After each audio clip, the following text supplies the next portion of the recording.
설명드릴 내용은 이제 일단 개념부터 좀 설명을 드리고, 그 다음에 지금 이 각 산업군에서 어떠한 키워드를 가지고 어떻게 디지털 트랜스포메이션을 진행하고 있는지, 그 다음에 그러한 영역에서 저희 HS가 어떠한 고객을 가지고 그런 것들을 하고 진행하고 있는지 예제를 통해서 설명을 드리도록 하겠습니다. 저도 동영상을 많이 준비했는데 꼭 제 동영상이 꼭 필요합니다. 저희에서 잠시 소개드리겠습니다. HS가 너무 잘하시죠. 그래서 저희 회사가 1970년에 창업자께서 창업을 했습니다. 그 처음 이름은 아날리시스 시스템이었습니다. 그 두 개의 글자를 들고 와서 HS가 됐었고, 1970년에 웨스팅하우스에서 유한존슨 회장을 손으로 푸는 것을 컴퓨터로 해보려고 했던 그 소프트웨어를 가지고 창업을 해서 지금 이제 저희가 사업한 지가 50년 정도 넘었죠. 그래서 그 53년 동안 저희가 이제 쭉 하면서 지금 말씀드리는 이런 고객의 니즈에 부합하는 디지털 트랜스포메이션에 가기에 필요한 여러 솔루션들을 저희가 계속 이렇게 포트폴리오를 구성하고 있습니다. 그 다음에 제가 이제 디지털 트랜스포메이션에 대해서 저희가 디지털 버추얼 트윈 전에 제가 오늘 디지털 트랜스포메이션에 대해서 먼저 좀 설명을 좀 드려야 될 것 같습니다. 밑에 이제 나온 책에서 발표한 내용인데요. 제가 왜 디지털 트랜스포메이션 해야 될까? 여기 명확하게 적혀있습니다. 제가 디지털 트랜스포메이션 해야 되는 이유는 고객의 경험을 개선시켜서 그 다음에 비용을 절감을 하고, 그렇게 하기 위해서 회사 규모에 맞는 기술들을 지속적으로 도입을 해서 비교 유의를 정하는 것입니다. 뭐가 차이가 있느냐? 예전 같았으면 회사를 정합니다. 이번에 올해 어떤 시스템이 들어올까요? 갭 꾸려가지고 시스템을 구축하죠. 한 번에 전사 다 도입해서 다 했어야 됩니다. 그때를 저희가 디지털 트랜스포메이션 1.0이라고 그러면 지금은 디지털 트랜스포메이션 2.0이라고 볼 수 있을 것 같습니다. 그렇게 대단위로 들어온 시스템이 아니라 지금 내가 우리 회사 규모에 맞는 우리 연구소 해석 규모에 맞는 시스템, 가장 필요한 시스템들을 그때 찾아서 빨리빨리 적응해서 빨리빨리 아웃풋이 나올 수 있는 그런 체계로 가야지만 우리가 원하는 이 목표를 이룰 수 있다고 생각합니다. 그럼 이 기술들이 뭐가 있을까요? 아까 제가 말씀드린 것처럼 기술들이 1970년에 제가 시뮬레이션에 나왔던 말씀드리고, CAD, PDM, PLM, 그 다음에 제가 오늘 얘기하는 디지털 트윈이 2003년도에 개념이 나왔습니다. 교수님이 말씀하셨고, PLM을 기반으로 디지털 트윈을 얘기했고, 그 다음에 이제 2000년도부터 2010년도까지 이제 저희가 이제 클라우드도 얘기하고, IoT도 얘기하고, 그 다음에 저희가 이제 4차 산업혁명을 이야기를 하고 있습니다. 그 다음에 지금 이제 그 사이에 이제 지금 13년에 저희가 이제 스마트 팩토리를 저희 얘기를 했었고, 그 다음에 지금 10년이 지나고 오늘에 이제 지금 엄청나게 많이 이야기하는 거죠. 머신러닝, AI, 그 다음에 메타버스, 이런 얘기가 나옵니다. 그 다음에 지금 가장 화두가 되고 있는 거는 거대 생성형 AI를 저희가 지금 서로 많이 논의를 하고 있죠. 저도 이 자료를 만들면서 많은 AI 기술들을 사용했었습니다. 그래서 건축 같은 경우는 실제로 AI를 가지고 건축을 하고 있고, 저희가 이제 기계공학의 기계 설계를 위해서 제너레이티브 디자인도 그 중에 하나라고 생각이 듭니다. 그럼 이 지금 현재 제가 필요한 기술들을 아까 처음에 이제 디지털 트윈이라고 얘기했는데, 디지털 트윈하고 버추얼 트윈하고 차이점이 뭐가 있을까요? 아까 앞에 두 연사분께서 말씀해 주셨는데, 디지털 트윈은 명확합니다. 지금 가지고 있는 에셋을 어떻게 디지털화를 해서 기존에 운행되는 정보들을 디지털 투영을 해서 내가 거기서 인사이트를 얻을까? 어떻게 최적으로 운영을 할까? 문제가 생기면 어떻게 빨리 대응을 할까? 그런 과정에 접근하는 게 디지털 트윈이라고 보시면 되고요. 그럼 버추얼 트윈은 뭘까? 그러니까 이러한 것들은 만들어진 에셋에 대한 관점이었다고 그러면 그런 만들기 전에 검증이 필요할 겁니다. 아까 처음에 말씀드린 것처럼 우주에 보내야 되는 여러 장비들이 우주에서 어떻게 동작할지는 예측을 할 수가 없습니다. 그냥 저희가 아는 극조원, 극보원 이런 것들을 예측하게 되죠. 하지만 거기는 태양풍도 있고 많은 변수들이 있습니다. 그 많은 변수들을 지구에서는 테스트할 수가 없습니다. 그럼 그 툴이 필요하겠죠. 그런 툴들의 확장을 개념에 저희가 설명하다 보니까 버추얼 트윈이라는 개념이 필요하게 됐습니다. 그러면 버추얼 트윈을 가지고 이제 각 산업군의 키워드가 뭐고, 그런 키워드들을 가지고 실제로 NC스의 고객들이 어떤 일을 디지털 트랜스포메이션, 버추얼 트윈을 하고 있는지 많은 예를 들어서 설명을 드리도록 하겠습니다.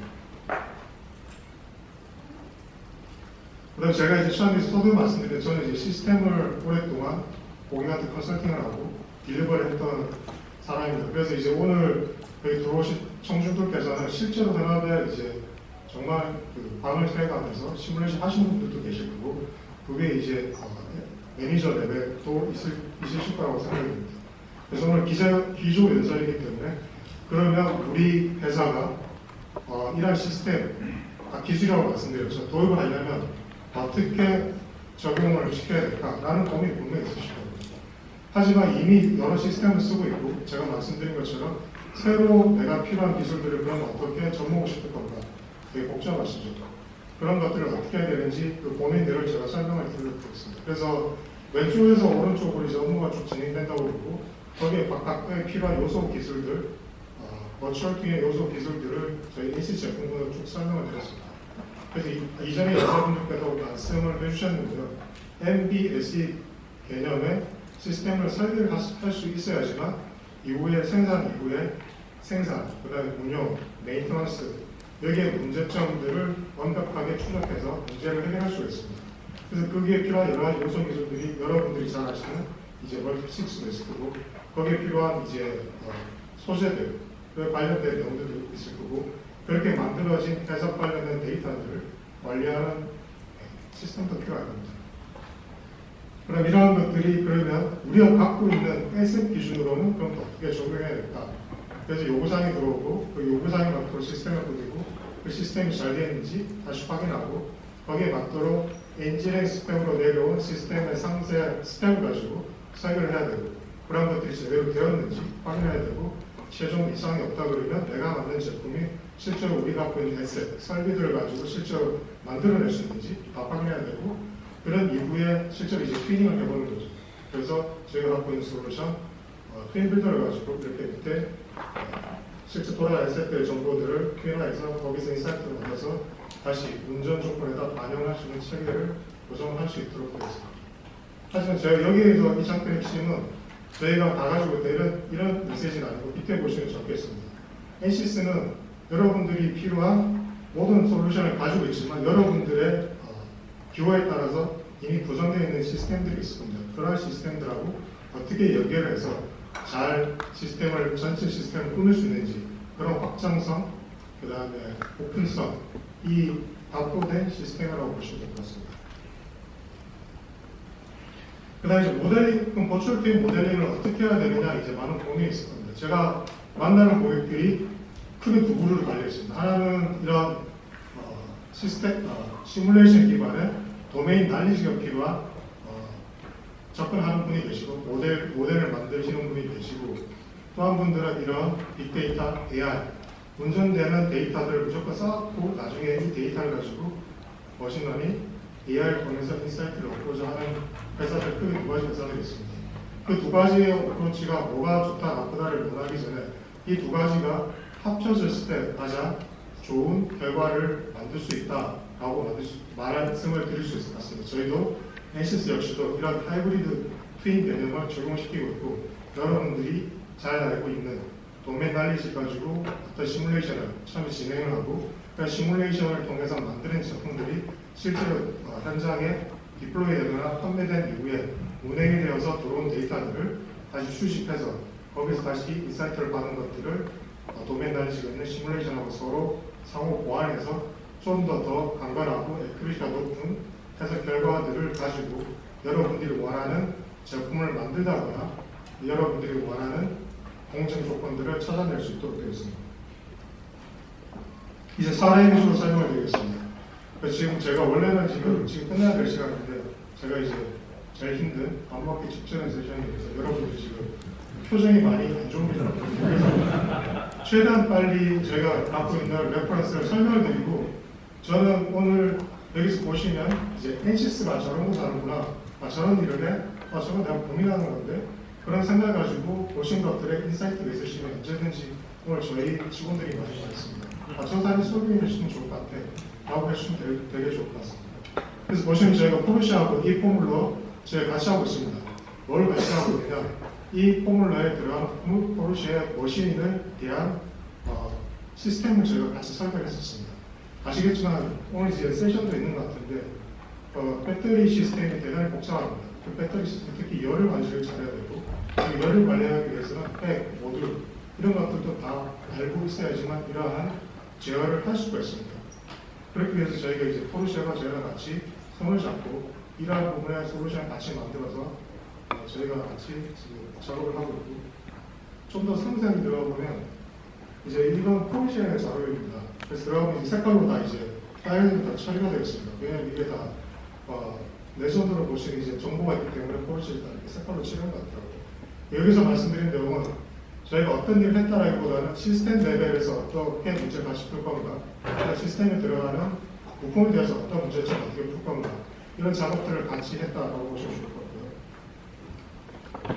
그래서 이제 BMS 중요하죠. 그래서 아까 서두에 말씀드린 것처럼 팩 단위, 모듈 단위의 각각의 특성들을 어떻게 유도, 열애석을 같이 묶어서 내가 원하는 컨트롤 로직하고 엮어서 내가 원하는 결과를 빨리 잘 만들 수 있습니다. 기존에는 이 작업하는 게 너무너무 힘들다고 하시더라고요. 그래서 이걸 작업하는 게 팩 성능도 알아야 되지, 아까 모듈 성능도 알아야 되지, 거기 전기적 신호 특성도 알아야 되지, 거기 다른 구조의 이동도 알아야 되지, 그게 이제 실제로 운전이 되면서 여러 가지 방법하는 데 있어서 다시 온도가 상승이 되고 출력이 나오는 변화들을 각각의 시스템들을 서로 연결해서 같이 봐야 되기 때문에 어느 하나를 가지고 해석하기 되게 힘들다고 얘기를 하셨는데, 이렇게 우리 NCC가 제공하는 시스템을 통해서 쉽게 빨리 잘 할 수 있다고 말씀을 드리는 부분입니다. 이제 항공 쪽에 보면 이제 극초음속에 대해서 이제 얘기를 하고 있습니다. 저희 이제 벤처 두 군데를 저희가 지원하고 있는 한 군데는 사람 타지 않는 무인으로 극초음속을 날 수 있는 이제 10기를 지금 개발하고 있고, 하나에 저희가 지원하는 스타트업 같은 경우는 실제로 사람 탑승하는 지금 보통 여객기의 5배 되는 속도의 음속으로 주행할 수 있는 여객기를 개발하고 있습니다. 그래서 거기에 들어가는 많은 기술들이 있는데, 특히 이제 거기에 들어가는 여러 가지 항공 제약 조건들이 되게 많습니다. 그래서 워터 스트라이크도 해야 되고, 거기에 대한 팬이 부셔졌을 때 조건이 어떻게 되는지, 항공기 안전성은 유효한지, 이런 것들을 다 테스트할 수 있어야 되고, 검증해야 되고, 제출할 수 있어야 됩니다. 그다음 마지막 같은 경우는 롤스로이스의 이제 사례인데요. 롤스로이스의 지금 이제 기존에 이런 엔진들을 만드는 이들이 기존 대비 엄청나게 속도를 줄였다. 엔진 솔루션을 써서 그런 의미고. 그래서 보시는 게 이제 아까 좀 전에 말씀드린 항공기에서 특히 그러니까 규제에 만족해야 되는 두 가지 큰 크리티컬 포인트가 있습니다. 하나는 세와 충돌했을 때, 조류와 충돌했을 때 이 엔진은 유효한가라는 이제 결과를 제출해야 되고, 또 하나는 이제 이 터보팬 블레이드가 부셔졌을 때 이 블레이드가 부셔짐을 통해서 아래에 있는 전체 블레이드하고 판하고 그 블레이드를 싸고 있는 케이스하고의 관계가 어떻게 되는지, 그래서 전체 시스템이 보통이 되지 않는지, 화재가 나는지, 이런 것들 다 검증해낼 수 있어야 됩니다. 그 다음 이 부분들 저희가 아까 우주까지 확정된다고 말씀드렸죠. 그래서 저희 솔루션은 우주를 모사할 수 있도록 되어 있습니다. 그 중에 하나가 이제 예전에 어떤 박사님이 태양계와 비슷한 시스템을 발견했다고 했습니다. 그래서 그 태양계 시스템 실제로 저희 솔루션 써서 다른 태양계 시스템을 또 다른 태양계 시스템을 실제로 꾸밀거고요. 그런 게 필요한 게 뭐가 있느냐, 저희가 우주에서 어떤 일을 할 때 반드시 그 우주의 상황을 이해를 하고 있습니다. 그 이해할 수 있는 상황을 미리 만들어서 시뮬레이션을 할 수 있어야 되고, 거기에 버추얼 트윈 개념이 들어가야 되고, 그다음 밑에 보시면 이제 얼마 전에 기사가 나오고 보셨을 겁니다. 그래서 브라질에 있는 리오데 자이로에 있는 예수산이라고 합니다. 그 뒤에 있는 게 이제 다리고, 이 다리 정확하게 예수산 팔이 올라가도록 그 날에 맞춰가지고 이게 사진을 찍으려고 작가님이 2년 동안 연구를 하고, 그래서 많은 위치를 돌아다녔다고 합니다. 하지만 우리 솔루션을 썼다고 하면 2년 동안 고생할 필요는 전혀 없었습니다. 어떻게 지구의 특정 위치에서 우주에 있는 어떠한 물체들이 어떻게 보일지를 다 알 수가 있습니다. 그래서 옆에 보시면 실제로 태양을 모사를 해서 우리가 보이는 어떤 건물에서 태양의 위치가 어떻게 바뀌는지를 다 모사를 했습니다.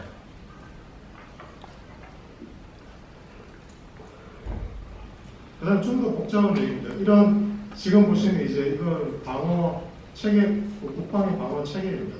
그래서 방어 체계가 하나만 있는 게 아니라 미술 체계도 있고 항공기 체계도 있고 그다음에 이제 선박 전투함 체계도 있습니다. 이런 다양한 체계를 가지고 어떤 공격이나 방어를 해야 될 때 이 체계들을 통합 체계를 가지고 어떻게 공격과 방어를 할 건지가 반드시 검증이 됩니다. 이러한 과정들도 하나의 시스템이 이러한 시스템들 묶어 있는 시스템즈를 통해서 해야 되는데 이러한 시스템즈가 단순히 지구 표면에 있는 것도 아니고 우주까지 확장된 개념에서 반드시 검증을 해낼 수 있어야 됩니다.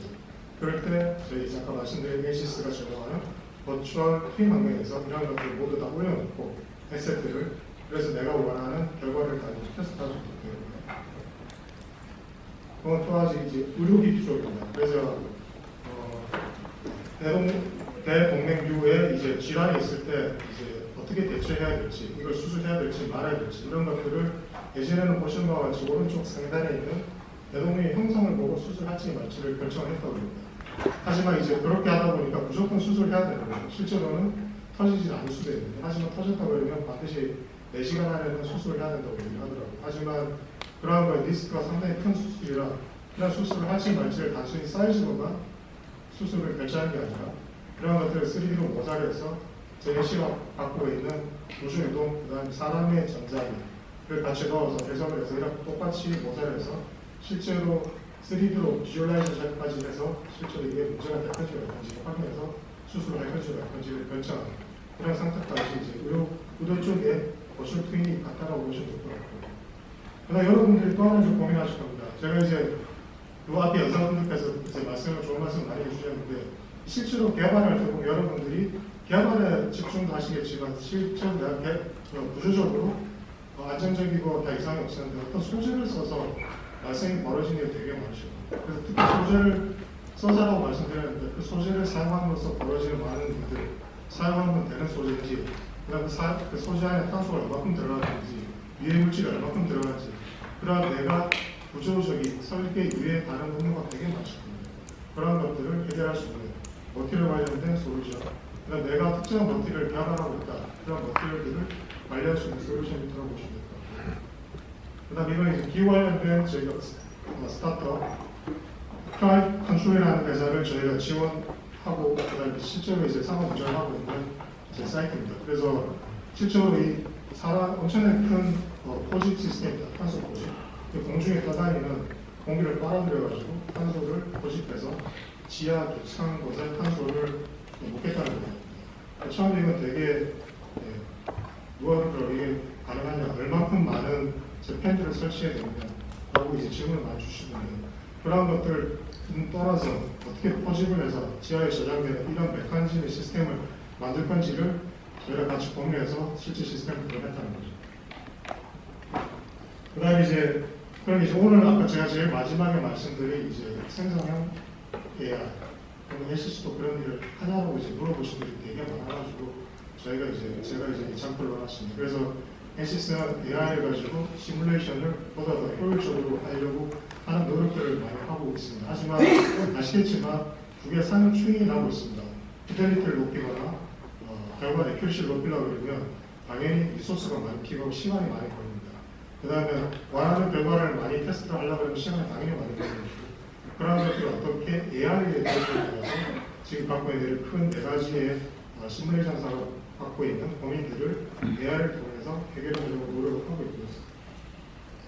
실제 적용하는 사례입니다. 그래서 기존에 저희가 이제 배기 관련돼가지고 이제 1D 시뮬레이션을 돌려서 나온 결과랑 거기에 이제 AI를 조금 더 저희가 이제 도움을 받아가지고 시뮬레이션 했을 때 기존에는 저희가 피지컬한 테스트 결과나 비교를 했을 때 훨씬 더 AI에 같이 접목했던 결과가 훨씬 더 실제 결과랑 유사했더라 라는 거고 그래서 그 밑에 이제 상세 실제 결과랑 이제 시뮬레이션 첫 번째 나온 결과랑 AI를 통해서 보정을 통해서 결과 나온 것들 이제 합친 결과가 이제 아래 하나에 표현되어서 다시 말씀드리면 보다 더 액큐리시도 높지만 기존에 들어가는 리소스가 노력이 더 덜 들어간 결과를 얻기 위해서 저희가 AI를 사용할 거다라는 부분이고 네, 마지막 절대입니다. 지금 현재 제가 만나고 있는 고객들이 고민입니다. 크게 이제 3가지 고객이 가장 최근에 만나서 이제 했던 이제 저한테 말씀 많이 해주셨는데 첫 번째 이제 현대분동을 와주셨는데 이제 현대를 기준으로 컨sortium 시험사들이 지금 달의 탐사를 위해서 로버를 같이 개발하고 있습니다. 하지만 지금 한 번도 달에서 이런 자동차를 구동할 수 있는 지구에 있는 테스트 필드가 어떻게 검증해야 되지? 그 많은 우주의 여러 환경들을 어떻게 똑같이 모자해서 시뮬레이션 할 수 있을까라는 큰 고민이 있으시고, 또 하나 이제 로봇 관련된 이제 실증 센터를 만들려고 하고 있습니다. 하지만 이 로봇은 다양한 로봇이요. 그래서 서비스 로봇에 은행, 병원, 그다음에 서비스 레스토랑, 근데 다양한 데 들어갈 로봇들을 실제로 나중에 우리 이용을 하게 될 건데, 그 이용을 할 때 어떻게 로봇이 움직일 건지를 실제 똑같이 피지컬한 건물들을 만들고 인프라를 만들고 테스트할 예정이지만, 하나의 또 다른 축이 뭐냐면 이걸 전부 다 실험을 해야 돼. 이 많은 조건들을, 엣지 케이스들을 전부 다 실험을 할 수 있을까? 라는 좀 고민이 있거든요. 그러면 그런 것들은 가상의 공간에 버추얼 트윈을 통해 가지고 그런 것들을 이제 진행을 하려고 하고 있습니다. 그다음 마지막으로 이제 또 UAM을 하겠다는 지자체들이 또 있습니다. 그 UAM을 하는 지자체에서도 질문이 그거였어요. UAM을 가지고 항공기 테스트하기 쉽지가 않죠. 충돌 테스트, 착륙 테스트 이런 것들을 어떻게 바로 테스트할까? 그걸 다 가상으로 할 수 있지 않을까라는 질문을 주셨습니다. 다시 말씀드리면, 한마디로 말씀을 드리면 결국은 가상으로 검증할 수 있어 라는 겁니다. 그래서 우주환경, 내가 겪지 않은 환경, 그 다음에 지금 실험하기에 너무 위험스러운 환경들을 전부 다 버추얼 환경에다 보사를 해서 실험을 다 해줄 수 있는 시스템이 있느냐 라는 질문을 놓고 거기서 지금 대응을 하고 있습니다. 네, 그 다음 마지막입니다. 제가 이제 좋아하는 단어인데요. 이제 고대 철학자입니다. 그래서 세상에 변하지 않는 건 딱 하나밖에 없다고 했습니다. 변화다라고 얘기합니다. 유일하게 변하지 않는 변화라고 했습니다. 그래서 오늘 여기 앉아 계시는 많은 청년들 역시 변한 환경에서 변화에 적응해서 빨리 대응하려고